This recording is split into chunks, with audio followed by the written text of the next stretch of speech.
with doing music, and especially rapping and singing or whatever. I was kind of a Drake before Drake a long time ago, because I sung and I rap or whatever. Right.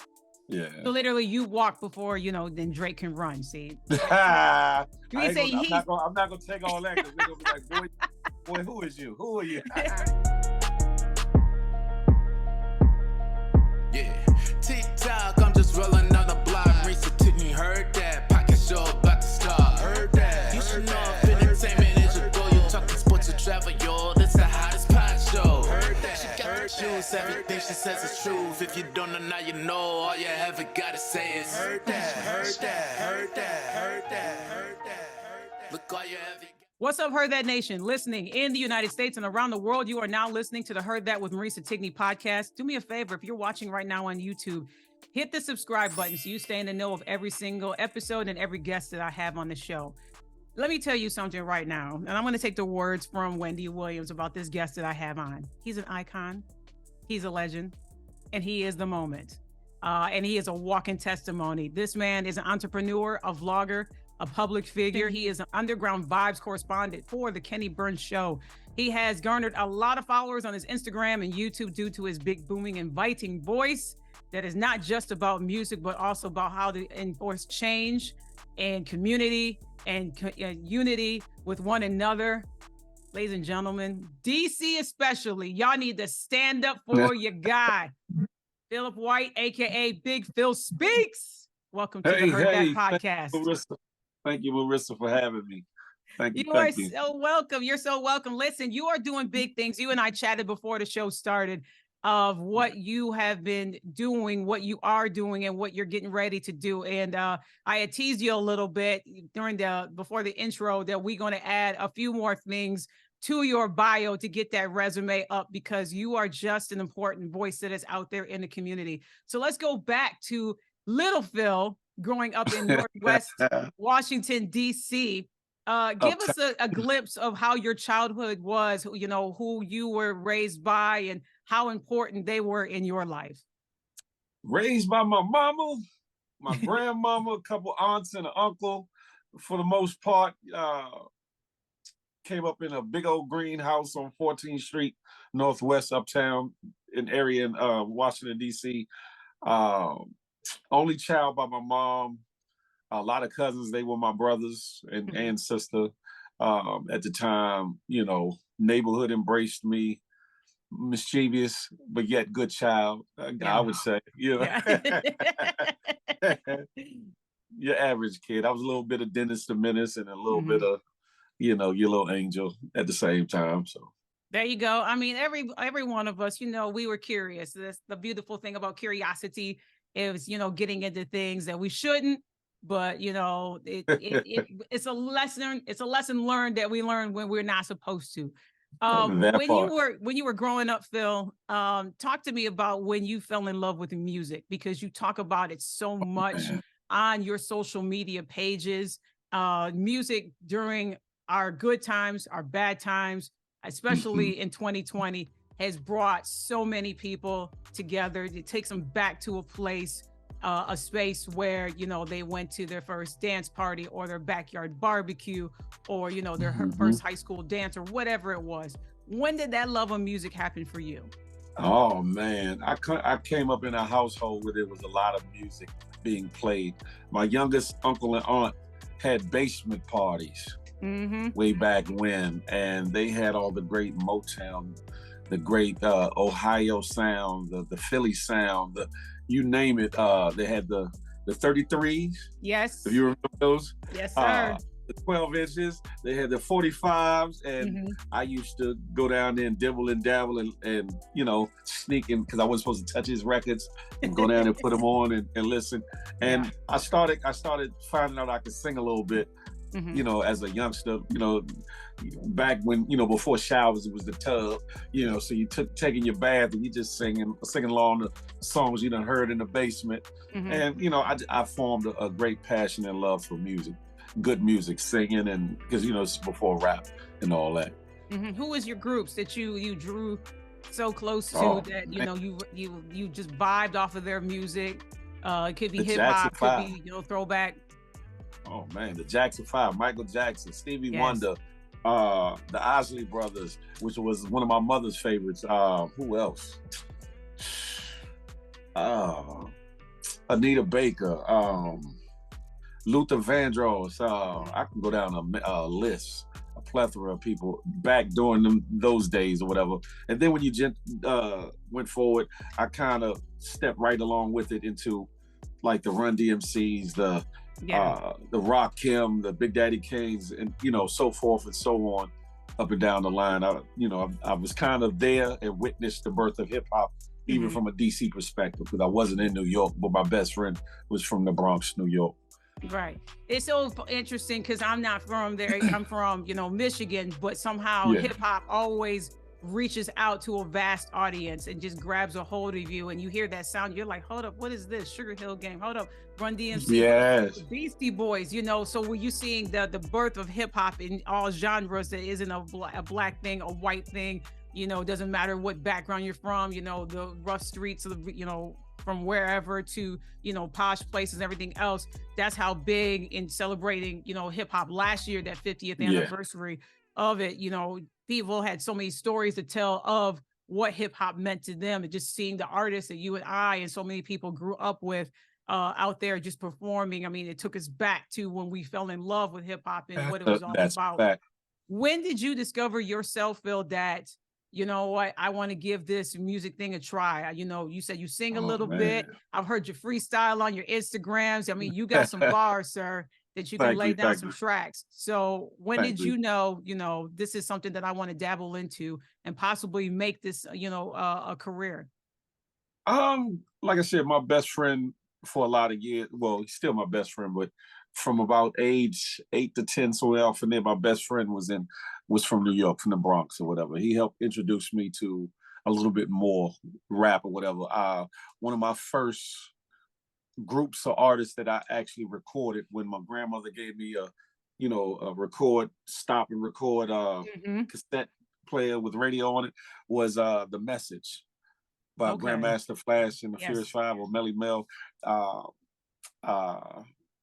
And I started dibbling and dabbling, writing. I always had a penchant for poetry too, so it was kind of an easy transition or what have you. And then by the time I got to maybe 6th grade, I saw that I had a little something. 7th grade really started getting a little serious. By the time I got to high school, I was kind of full throttle with doing music, and especially rapping and singing or whatever. I was kind of a Drake before Drake, a long time ago, because I sung and I rap or whatever. Right. Yeah. So literally, you walk before then Drake can run. See. I'm not gonna take all that, because they're gonna be like, boy, who is you? Who are you? We just, you was that backup actor on Degrassi, so you didn't. You was his understudy. I'm stunt double, older stunt double. So you get into that, you get into the music, you get into the hip hop scene and everything else, and you start to get, you start to make some noise, and you start to get, some opportunities and everything like that there. How was that for you, seeing that people saw that you had that talent, you had that voice, that they were throwing you opportunities to showcase your talent out there? It was a great feeling. I was doing showcases and talent shows and etc., and winning most of them throughout the area. Like I stayed in California for a while, so when I was out there, I kind of honed a little bit of my craft there, doing shows and etc. out there, and especially here when I got back here is where I really made my bones, so to speak, and it just felt good. I started getting contracts thrown at me and things of that nature. Weren't the best contracts, but still contracts nonetheless. And meeting some people that have turned out to be industry legends now in their infantile days, in their startup days of hip hop, of their journey of hip hop. So it was a wonderful thing, definitely a wonderful thing.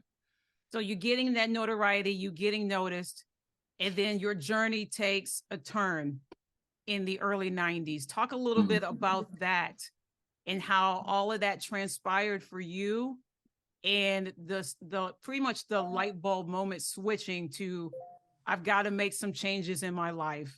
and I got to Well, make them right now? I guess first let me say I've been like pretty much like a prodigal son, so Okay. to speak. If you know the story of the prodigal son, Yes. a little bit of Peter, a little bit of Paul in me, and I coming up, for a lot of years, I had one foot in the street, one foot in the music, or whatever the case may be. And you can see now how some people later on how that has become more prevalent, or Yeah. whatever, one foot in, one foot out. And for me, it kind of came to a head because as things were starting to prosper on the music side, I got, I guess you could say, derailed, so to speak. I ended up catching a case, a heavy case, as in my EPK said, they caught a murder charge, or whatever the case may be, in 90, was it 90 or 91? 90. And I got acquitted December 28th, 1992. Mm-hmm. But the turbulence and the trauma of it all, going through it, being young, I was charged at 17. Mm-hmm. I went, while DC was the murder capital, I went from no bond status to personal recognizance, which was unheard of at the time. Mm-hmm. And the individual that passed was shot and then burnt up, or whatever the case may be. Hopefully it's not too explicit for your listeners. But with that type of situation, I went from no bond status. Mm-hmm. You're not getting out. You got to sit here while you go to trial, to personal recognizance, meaning no bond, meaning I didn't have to put up any money. They put me on what was called heightened supervision, Right. which means you had to be home and randomly answer a phone call every day after 8:30, I think it was. Mm-hmm. But it was a turbulent time because I was supposed to go to trial like 4 other times besides the time that I actually went to trial. I went to trial with the head public defender and his protege. And God was there the whole step of the way. The reason why, to kind of explain how I got personal recognizance, because of everything that I was doing outside of the Mm-hmm. street life. I was on what was called the Broadcast Factory, where I produced and hosted shows Mm-hmm. on local cable. I worked with the Office of Teenage Pregnancy and Mortality. My school, I was part of a theater acting group there. So my vice principal, I had letters from a lot of notable people that Right. wrote letters of character for me, because the case itself was circumstantial. It wasn't like, I was running, I got caught up doing something and then got locked up or whatever. Somebody put me into it. Somebody put my Mm-hmm. name into it, and they Mm-hmm. kind of ran with it or whatever. So I went from, like I said, no bond status to personal recognizance, and fought the case from the street, which some would say, oh, you had it good, or whatever the case may be. But for somebody that was like really popular for certain things, laughing, talking to the girls, and rapping and singing, Right. a lot of people didn't even know about my street life. A lot of people. Some people did, a lot of people Mm-hmm. didn't. To go from that to actually people turning their backs on you, contracts kind of coming off the table. Mm-hmm. It was so bad, and it was so despicable. Well, in DC, they have a class called DC Law Mm-hmm. in high school, and every year the class goes to DC Superior Court to see a case. Right. And this day was the day that they indicted me, and they changed my judge. The prosecutor changed my judge to make sure that my school, my classmates who was from my school, when they came down there for the trip, to Mm-hmm. see me get indicted. That was probably the worst part of it all, because when I came through it's 2 sets of doors. When I came through the first set of doors, and this day they made me wait outside. They didn't normally do that. Okay. I saw a couple people's heads in there. So I can explain, I could talk, and I didn't know they were indicting me that day, and I didn't know they were going to read out this whole thing. And then when I went through the double doors, they already knew, because I guess somebody had gave them a heads up. Everybody was there. And because they called my cases, I came through the door and I had to go straight up front. They was like, oh, no, not Phil, not him.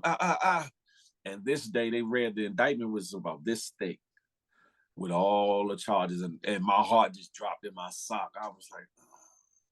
So being as popular that I was, it spread like wildfire.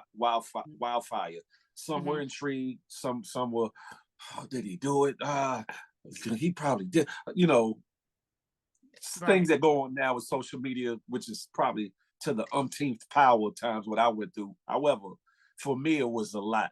Because like I said, I prided myself on just being personable person that I was, and people knew me for certain things. And again, I was supposed to go to trial like 4 other times, and they kept postponing it. And it was almost like you got to build your young self up that my life might be over. Yeah. Almost like somebody playing, you know, Russian roulette or whatever. And so the last time I went to trial, I was a trial by jury, and I was acquitted December 28th, 1992. And from there, for the most part, I started my change. I still was hard-headed. I still dabbled with the streets, and I still did certain things, but I learned a lot in that situation, and it helped change and mold me up until today, to move in a different way, and just appreciate life. One, appreciate the people that are in your corner, legitimately, honestly in your corner, and just strive to do better. You know what I'm saying? I've had my hiccups and slip ups, you know, since then, but nothing, of course, to that magnitude or whatever. But you know, in the words of Maya Angelou, and still I rise, and still I rise. From all of that, like the phoenix rising from the ashes. That's it. What your story is all about, Phil. And that's it. From all of that you went through in the case, you know, and you had, you know, relied solace on God, and just, you know, him bringing you through what you went through. When did you decide? A two-part question. Your name, Big Phil Speaks, which I absolutely love, because that's exactly what you do. Did that come from this, or were you Big Phil Speaks beforehand? And second part of it is, when did you decide from all of this, when you were starting to make your turnaround, starting to make your change, that you were going to utilize not only your voice, Phil, but also your talent, meaning going and using your social, starting to build up, you know, you talked a little bit about broadcasting, talked about, you know, how you were, you know, connecting with people and everything else. When did you start to evolve those gifts that you had, and pretty much just grew into what you're doing now? It definitely was a process. I got the nickname. I went from Phil to Big Phil when I was around 15 years old, or whatever the case may be. From, I guess, what I was doing in the streets, you know, I would fight and, you know, other things or whatever. And, you know, some people, what's up, Big, you know, Big Phil. Even the people that I looked up to would start calling me Big Phil.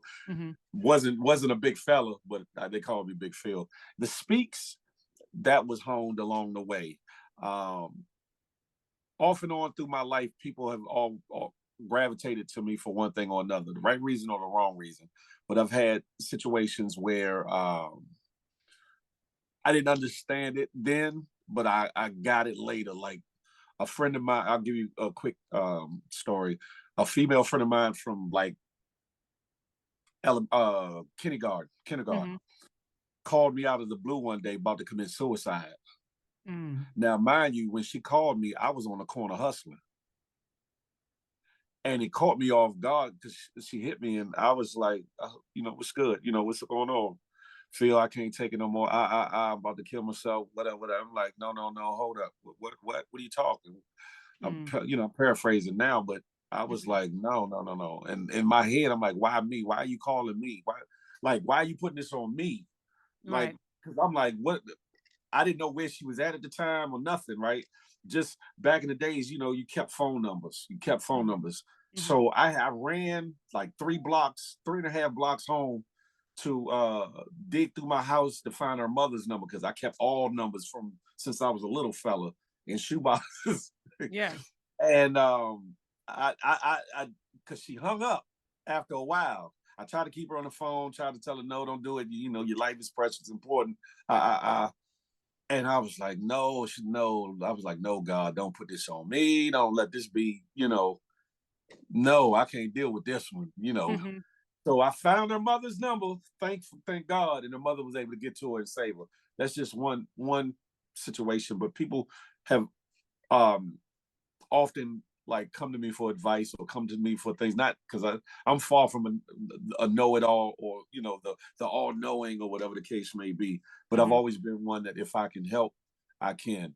And I've gotten more trouble fighting for others than I have for myself growing up. That's just the person I was. So going through everything I went through, what the case made me do, the murder case made me do, it made me go inward for a while and kind of wall off. But then it started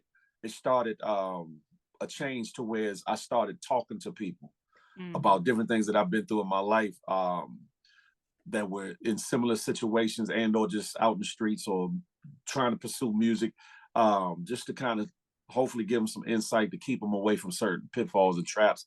And as I did it, I felt a weight coming off my back from the weight of, you know, going through the whole thing and whatnot. And it still took many years after that for me to really accept what I already kind of sensed as a purpose or whatever the case may be. People, you know, feel you ought to be a minister, you ought to be this, you ought to be that. And I'm like, nah, I just want to help people, but I don't want to be necessarily tied down to tradition of a certain denomination or a certain or whatever. But I finally got to a point in my life in these latter years that I'm not running from my purpose, that, you know, my purpose is there and I'm walking towards it. Thus the Big Phil Speaks and me generally talking on my platform or, you know, in my lives or when I get called to come to somebody else's lives such as yours. That is, you're using your talents and your calling, and that to me is that you are called to help people. And that's exactly what you've done. I think that from a person that has seen your YouTube channel and has seen your IG lives, when you go on your IG lives, the interaction that the people give you, because you are so authentic and you are not comparing yourself to others or anything like that. That you are being your 100% true, authentic self. And that's what I think what draws people to you is because of who you are. They know they can relate. They know they can, you know, talk with you. They know they can share their stories. They can share their truth and everything. And so that has garnered so many of your followings. And also part of that is also music. And it is so amazing that you have this talent and this ear for music and you showcase it through the Kenny Burns Show. You're an underground vibes correspondent. In TKBS Nation. What up, it's your boy. Well, you got to start with the hey. I mean, it's a good time when you start up with hey. Hey. Yo, that's kind of like my catchphrase. I kind of got it from What's Happening. Yes. But on What's Happening, they be like, hey. So I just drop one of the heys and just, hey, it's your boy, Big Phil Speaks, you know. And it sets up for a good time, but it also sets up for, okay, this artist that I'm about to present to y'all, I mean, he or she or a group or whoever, they have been blowing it off for, you know, they're blowing up since You'll go and you'll talk about where they represent, what city, what state, and everything. And it is so refreshing to see that, you know, it is great that we have these musicians that are out there that are well known, but for you to give a spotlight to those that are up and coming artists that have not been signed yet, what has that been for the artists when you showcase them? What kind of feedback have you been getting from them? A lot of them get in my inbox and be like, man, I truly appreciate it, you know, because they're still on their grind trying to get recognized. Some are recognized, but some are really trying to just be seen and heard. Let me ask you this real quick. Don't mean to interrupt you. Do they know you are showcasing them on your Some do. segment? Some do prior to, and some don't. Okay. Some do and some don't. And I think the ones that don't are a little bit more not impressed, but I guess you could say, I can't say that because both are gracious, but I guess it's a surprise. They're like, you know, you didn't have to do this. With the other ones, I kind of, you know, I want to showcase you, you know, do you have an EPK or media kit, you know, But for those that I haven't talked to and I do it, it's like, man, the fact that you know, took your time to pick and choose me out of the thousands of other singers or whatever the case may be that are out there, I truly am thankful, whatever. And that's my thing. I'm just scratching the surface with this thing. I haven't even got off into the hip hop rap side. I haven't really touched the poet and comedic side or acting side yet. big things are coming. Big things are coming. I mean, I absolutely love it. It's like a masterclass of underground music of Yeah. artists that a lot of us have not heard of, and you teach us through that, and you just take your time and talk about the elements, talk about the talents, talk about where they get their singing chops from, what states. And it's so cool to see people in the audience that are like, I know them, or I seen them on this local network, or I saw them on American Idol, or saw them on when they auditioned for The Voice or whatever it is, and for you to bring confidence back into that artist, because I've seen the comments that you have gotten in for all of us to see how grateful and how thankful they are, because I'm sure that some of them probably wanted to give up, continuing on their music journey, because as you had said, they feel, kind of stuck and have not been signed, or they haven't gotten that opportunity to be on a platform where their talents have been showcased. Yeah. And for me, I look at it like, no, the honor is mine. You the one with the gift and the talent. I say the gift, the talent, or the anointing. You the one with the and the people I showcase have something about them. With me, I'm not just looking for a good time or a good song. I'm trying to listen to what you're singing about, what tones you're using, et cetera. If you're a rapper, what you really spitting, what bars you spitting, or whatever the case may be. And the people that I've been blessed to showcase for the Kenny Burns Show, all are in their own right phenomenal singers, male and female. And I feel bad that I can't showcase more, because it's so many. Because it'd be like my process is, I'm like, okay, who am I going to showcase this week? Who am I? Oh, I want to showcase. Oh, I want to showcase, but not enough time. I could sit and film probably for a whole day and a half and still wouldn't be through just but a handful of the people I would want to showcase for the year, that is. Right. Any of the people that you have showcased, the artists that you talk about on your platform, has anything happened or evolved from there? Have they been contacted by any producers or any people that have seen what you had showcased on your IG or your YouTube and had reached out to them? Well, I can't say that things have taken off or things that happened because of me. But I have seen various ones get other ventures, and I don't know if these things were already in the works or not. So I don't want to usurp what's already taking place in their life, or make it about me or whatever. Right. I'm just a conduit to hopefully get somebody seen if they aren't seen, because with Kenny Burns, him knowing a lot of people that you never know who's watching. So God willing, one of those stories will come about where somebody will see somebody and say, you know what, I want to use them. I want to write for them. I want them on on my label, or I want to produce for them, and propel them to where they want to be, in the music industry or in their own personal life. So one day. Until then, I'll just play my part, my role. And you pretty much, for them, you're a godsend to them. And I know in the future at some award show, when they're up thanking everybody, I know definitely your name will be mentioned because of the time that you took to spotlight them and their talents, for sure. The beautiful thing that you are, and then we're gonna ask you a couple of questions here, and then we're gonna wind down, Phil. And this has been such an amazing conversation, and I know it's definitely gonna help somebody that feels like they're stuck or feels like it's too late for them. And you being a walking testimony of everything that you overcame, and definitely 2 words, but God is if it was a person, that's definitely you. Yeah. That part. That part. Yeah. That part. When I say I'm Peter, little Paul, I say it for a reason. If you know this biblical stories, then you kind of get a sense of me in a lot of ways. Yeah. And people, they see that through you. And the cool part is, like, on your page, your editing is absolutely incredible and outstanding, and I'm jealous. Oh, thank you.